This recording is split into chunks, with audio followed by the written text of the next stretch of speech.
Nominations లేను. రోహిణి అక్కడ nominations ఉంది. రోహిణి చాలా గట్టి ఫైట్ చేసింది, చాలా బాగా ఆడింది, ఫన్ చేసింది, టాస్క్ ఆడింది. రోహిణి ఆ వీక్ నామినేషన్ నుంచి సేవ్ అవ్వడానికి ఓటేపతి తనకు అవసరం అనిపించింది.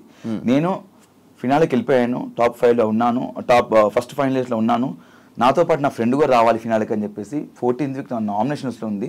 తనకి ఇది అవసరం, ఫస్ట్ నామినేషన్స్, తను జనాల నుంచి సేవ్ అవ్వాలని చెప్పేసి తను ఫినాలేకి ఓటాపిల్ కాదు, దానికంటే ముందు 14వ వారంలో తనకు ఓటాపిల్ చాలా ఇంపార్టెంట్ అని చెప్పేసి నాకు ఇవ్వాలనిపించింది. అక్కడ ఒక స్నేహితుడిగా, ఒక ఫ్రెండ్గా ఇవ్వాలనిపించింది తప్ప గ్రూప్ గేమ్ కాదు. నీ గ్రూప్ గేమ్ అనుకుంటే దాని ముందు నుంచి నేను ఆడుతున్నాను, నేను ఆ ముందు కూడా ఇవ్వచ్చు కదా. ఆ క్షణం ఇవ్వాలనిపించింది, ఇచ్చాను అంతే. కానీ మీ ఇద్దరు బాగా కనెక్ట్ అయినట్టు కదా లోపల. కనెక్ట్ అయ్యాము ఫ్రెండ్స్గా, అంటే తెలియకుండానే ఒక కేరింగ్ వచ్చేసింది. స్టాండ్ తీసుకోవడం కానీ, ఏమైనా చిన్న చిన్న విషయాలకు తను మాట్లాడడం కానీ, నేను లో ఉన్నప్పుడు తను వచ్చి నన్ను కన్సల్ట్ చేయడం కానీ, అంటే లో అంటే కొంచెం బాధపడ్డప్పుడు కానీ, కొంచెం ఈ హెల్త్ ఇష్యూస్ అలా ఎమోషనల్గా కనెక్ట్.